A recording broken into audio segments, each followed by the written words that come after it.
Okay, and what do you guys usually focus on as far as like the phenos and genetics that you guys like to grow as far as what PG puts out? So we started with really some raw genetics. They got a lot of like Georgia pie crosses and stuff. So we started with them. We threw in a couple other few ones to get in there, but like the Georgia pie crosses for us have been like outstanding. The flavor, the testing's been pretty good. Terps, we had a GMO pie that actually tested 7.2 terps for flour. Ooh. So You guys just it do was, flour, or do you guys yeah, also we just do have some? flour right now. Because I know some of those strains are pretty good to create to make some rosin with. Yes.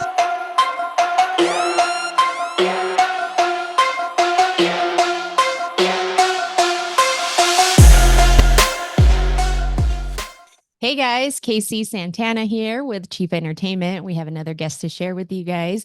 And again, thank you for tuning in to our podcast. We really appreciate you guys. We are excited to bring on so many different guests this coming year. And, if you guys have any questions or any topics you guys want us to hit up, please make sure you guys leave that in the comments. So today, episode 35, we have Crazyant from Oklahoma. Yes. Thank you for having me. I appreciate it. Thank you. Thank you. I see you got your dope sweatshirt on there from Yeah. PG. Anthony is the founder of PG Oklahoma. You guys also have a dispensary on site. I'm excited to share the story behind that, a little bit of your background, if you don't mind sharing with everybody, and then we can dive into all the juicy stuff as far as cannabis Yeah. plant and how you got into that. I know that you didn't originally come from Oklahoma, so I saw that in the Yeah. bio and just reading that and seeing what you guys have done there. I'm really excited for everybody to learn about that. So go ahead and dive into a little bit of your background. Feel free to smoke up if you need to. I know I just hit the bong. I got Yeah. I some probably fire will in a ass second.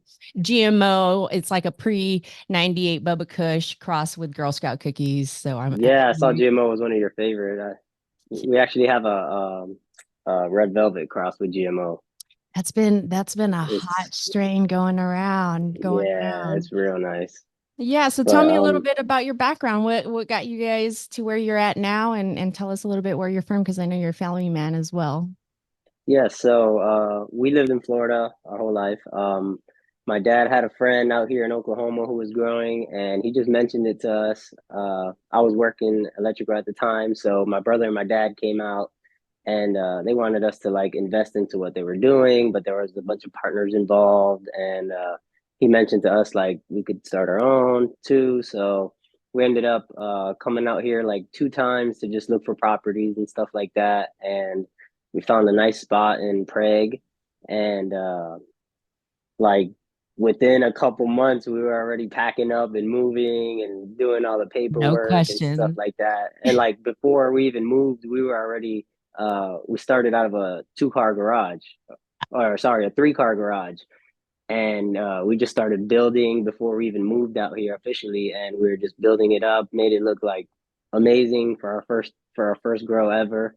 Yeah. Um, and we started doing that and just going. And as soon as we moved up here, it was like I moved up here, my mom and dad moved out here, my brother moved out here, and then about a year later my sister moved out here.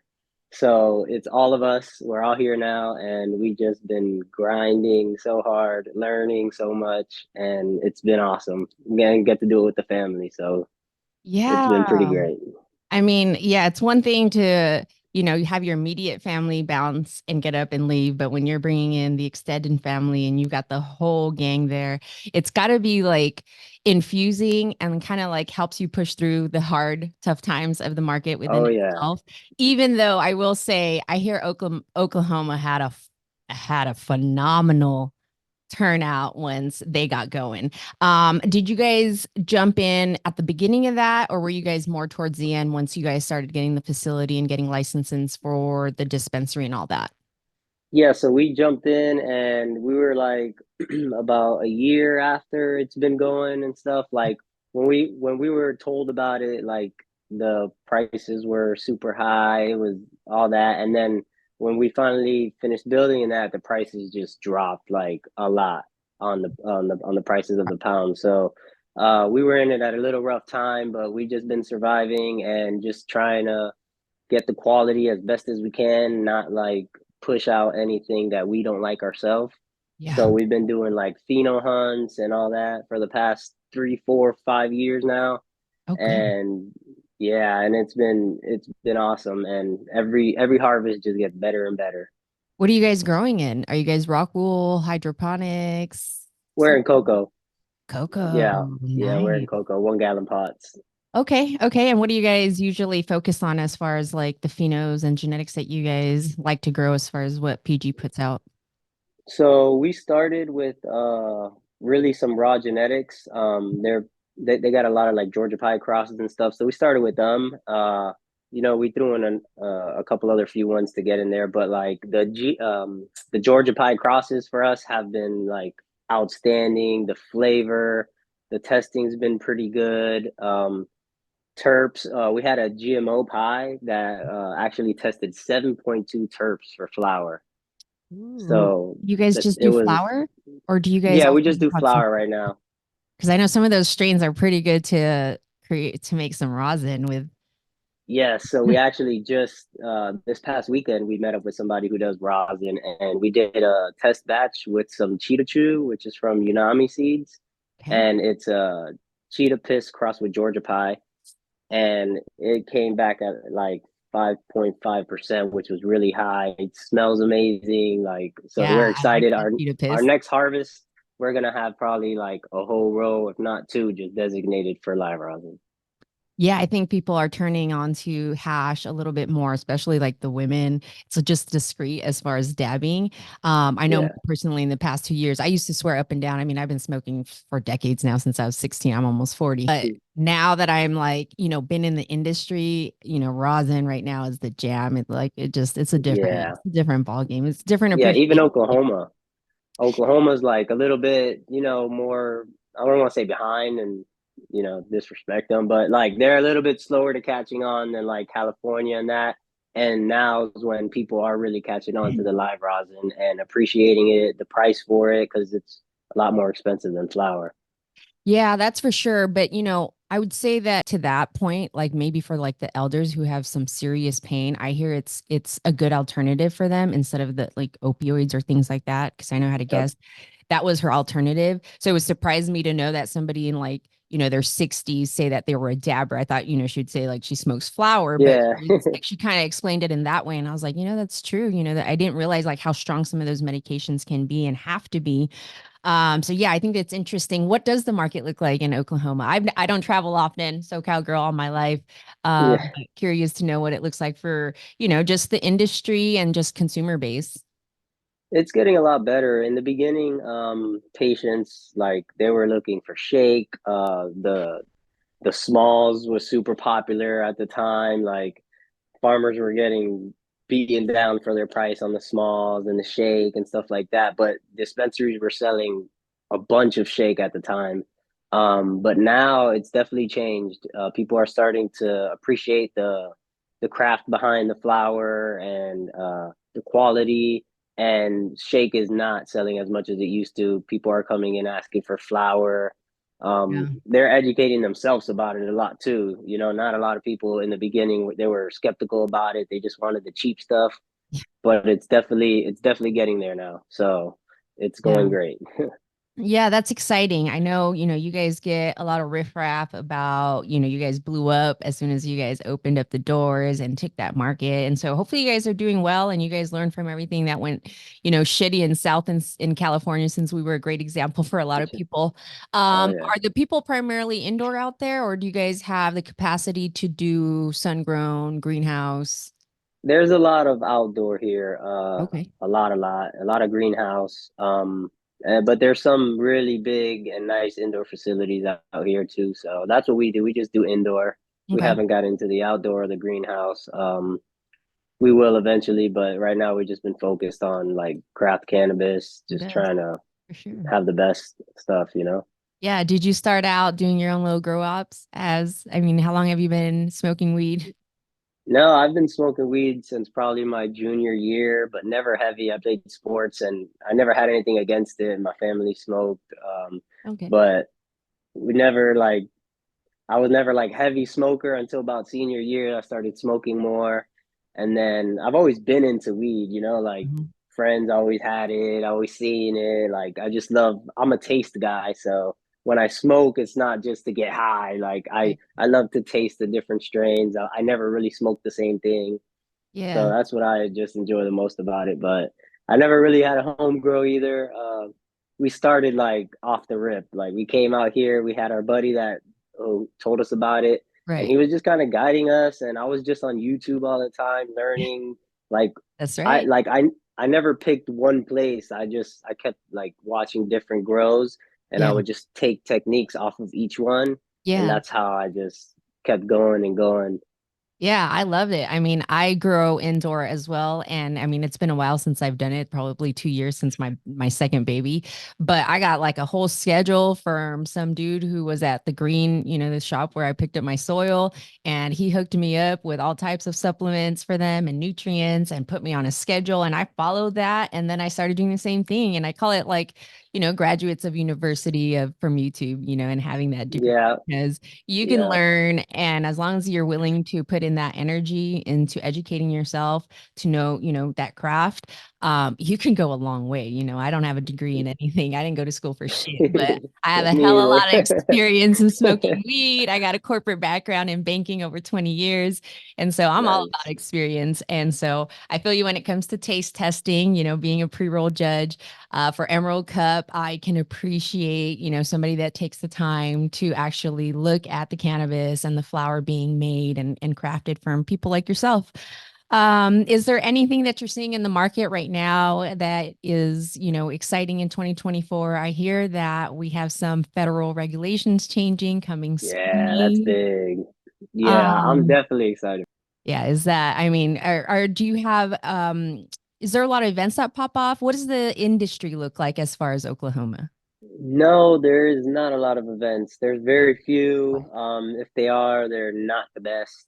They're not, it's Oklahoma, and Yeah, I say that being from Florida. I was gonna A say lot of people in Oklahoma say it before I even do, so I'm not being disrespectful. Like they'll be like, "This is Oklahoma," like it's just so. chill, quiet, Yeah, they're no more on pace. that, but the federal thing would be lovely. Now with the dispensary, would make it recreational here. That would Oh, be shit. So you guys are awesome. just purely medicinal right now. Yeah, we're Oh, pure. wow. Oh shit, you guys are gonna do phenomenal once that opens up, I think. I mean, I don't know what the illicit black market, whatever you want to call it, looks like in that area. Everyone's got their plug still for the most part here in Cali. Oh Is it yeah. the same out there in Oklahoma? Uh, I don't know too many people out here, Oh, that's right. especially You're like our Florida. farm's like an hour and 30 from the city, so Yeah. we're always just family, always together. But like Yeah. there is a bunch of it out here, and I mean, really the most. I'm really excited for prepackaged. It's not a thing out here. They hate it. Uh, if you go to a dispensary and tell them about prepacked, they don't want it. Hmm. Everybody loves deli style, but that is gonna change, Can you kind and of dive into that? What's the two difference? I don't think I've so heard it deli breaking it down style that way. is you like you walk into a dispensary and there's just a bunch of like big jars full of weed that you could see through, and Oh they yeah, yeah, just yeah. The old days, like we call them the trap shops. Yeah, I love that. yeah, they Well, call it deli style out here. So really, I'm excited for pre-packaging to start because it's great for branding. The people who, because everybody was saying when you have pre-packed, you open it and it's not the same and it's bad. So I think the pre-packaging is going to build a lot of long-term relationship when people open your bag consistently and it's always good, it's always oh yeah, loud. It's going to help with branding a lot. yeah, Not everybody's going to be able to survive the pre-packaging. It's going to come to curing their bud. So pre-packaging it, they don't open and there's mold. Like it's going to come to who's the most consistent with their product. yeah. Actually, being on the Chamber of Commerce, I'm able to also dive into the legislative. I know packaging was a big deal last year as well, as far as what people can put on packaging, just related to the Yep. cannabis industry. They're trying to push it to make it look a lot more pharmaceutical than have like the fun images on it. So Yep. it's fascinating to see what you guys go through in the actual industry that have, those people who have licensing. Was it a bitch to get your license out there? No, it was actually pretty easy. It was, yeah, it was really easy, and that's why our market was so flooded because they made it easy, which is good for like people who have a passion for it, and it's not like all the other industries that take a bunch of money and stuff. But it was pretty easy, which has its pros and cons. Bad because anybody just did it and didn't care what they were giving the patients, but Yeah. the people who actually cared are the ones that are still here, still surviving, and it's actually pretty cool to see because when I first moved here, we were going to different grows, checking them out while ours was still being built, Yeah. and maybe like one out of eight was like impressive. The rest were like, whoa, like, do they not come and inspect this stuff, or are you not scared they're gonna inspect it?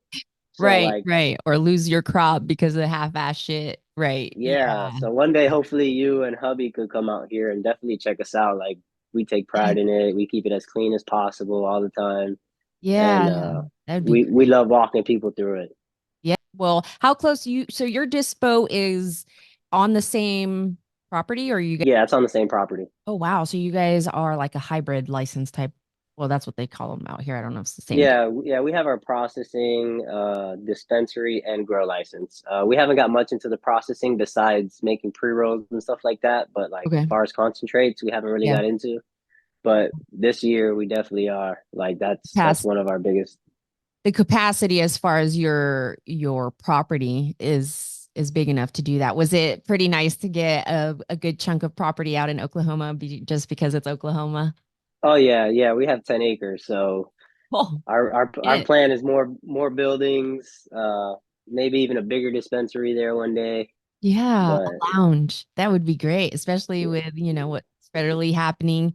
I Oh could yeah. definitely see lounges being the new thing, which I'm sure that's going to be a lot of riffraff within its own deal, but that's exciting to see. How does your family feel about it, being family man as far as your kids? I know you have older kids. Do you teach them? Do you talk about plant medicine to them? Or does your wife? Yes. So in Oklahoma, they actually allow kids there as long as they're with Yeah. supervisor adult. So I try once a week. We just started homeschooling when we came out here too, which it was tough at first, but me and wifey agreed like, okay, homeschooling is probably going to be the best for us. Everything around like happening, Yeah. and we could really focus on family and business for now.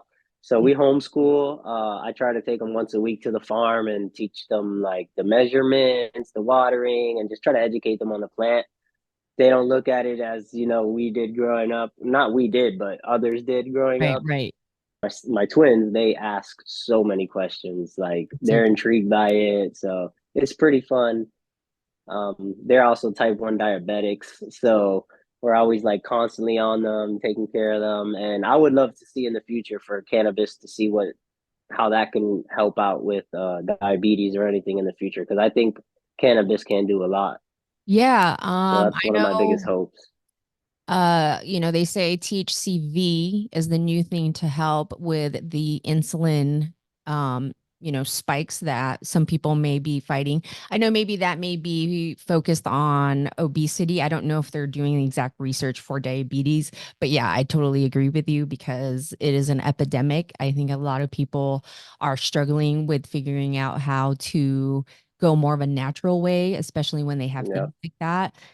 And I know, coming from a family that suffers, I mean, most of my family members that have passed away is from diabetes. So Oh, myself and my husband are huge, fitness enthusiasts. I did bodybuilding, and that's just kind of our run is understanding like we want to live a little bit longer just for our kiddos. yeah. And so I think cannabis has a huge play in a lot of the things that we're doing in our generation. I think a lot of us in the cannabis industry are also in that time frame of generation, and we're just trying to really move forward in this dark time in the world with Oh, a yeah. plant that provides so much happiness and joy to people's lives on so many different like levels. And so I love that you're teaching them that. I love that you're able to share, this experience with them because I feel like, it's like at the time of alcohol being in prohibition and we're fighting right now. We're still fighting. It's still at a stage where a lot of us are still struggling to make a dollar in this and we still love it. We still love it with every bit of our heart. And Yeah, I think for that sure. shows a lot.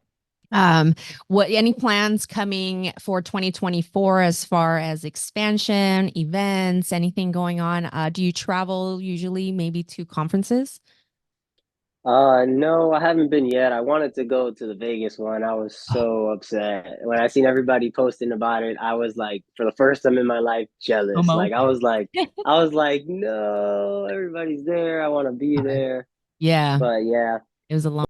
yeah, it looks so fun. But yeah, 2024, I definitely want to start traveling more, getting into like meeting more people in the industry. Like I said, the live rosin, we really want to get into that. Expanding. We have another building up that we don't have our flower rooms ready yet, but by this year they will be done. So we'll have another two flower rooms, like 2,000 square foot of canopy space. So that's going to be great. Nice. Besides that, maybe even opening up another dispensary like towards the city more. Ooh, yeah. That makes So that those are our yeah, biggest plans. And popping. Those are some I big think, plans. yes, Yeah, I think it can happen, you know. Always be positive and optimistic and definitely be willing to work your ass off. That's for sure.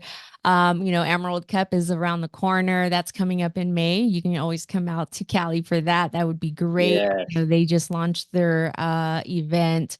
And then it's just the beginning of the year. So I'm excited to see where everybody heads, where everybody's growing. And again, thank you for coming on and sharing your story with us. We support everybody that is genuine about their journey in this space. I think, a lot of times there's a lot of people that jumped on and they're kind of being siphoned out now. I think as the market has died out, I think yeah, people who truly know what they're doing and actually are willing to put forward and work with everybody, whether you're corporate, whether you're legacy. And I think that's the most beautiful thing about it is just like seeing everybody come together that truly love it at the end of the day. So before I let yeah. you go, I do have 7 grams, which is a rapid fire. And I always ask my guests a couple questions and then, I'll let you go for the end of the night.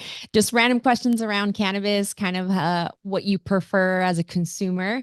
So let's go ahead and jump into that. Please one answer questions. And so you can answer. Okay, yeah, go ahead. All right. So 7 grams, we have rock wool or soil, Rockwool. dispensary or plug.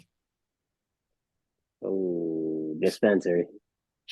That's a good answer for you being an owner. That was legit, but I could tell you're an OG. Floral or gasoline terps? Gasoline, for sure. Gasoline. Bong tokes or joints? Joints. I'm a joint person. I got a little one right here. Okay, okay. Yeah, I actually am a bong person. We usually have our bong, but I had to leave it down for the husband. All right. Papers or leaves? Papers, for sure. For Okay. sure, papers.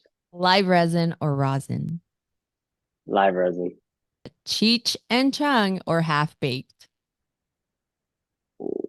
Half baked. Yeah, you're definitely from Half our baked. time. Yep. Oh, Well, that yeah. was 7 grams. It's just a fun thing to do before we end it. I think a lot of us have been in the industry, or I should say in the community for a long time, at least before it became an industry. So we're here to support you as your family, as you grow in Oklahoma, and hopefully you make your way out here to California. And again, if you don't mind, let everybody know where we can find you and support you and PG Oklahoma. Sweet. So, yeah, our Instagram is PG underscore Oklahoma. My personal one is Crazyant6. And we're out here in Prague, Oklahoma. Grow dispensary. If you're out here in Oklahoma, definitely come check us out. You guys heard it. Thank you again for tuning in. This is episode 35 with Chifa Entertainment, Crazy Ant. Tthank you so much. Peace. Bye bye.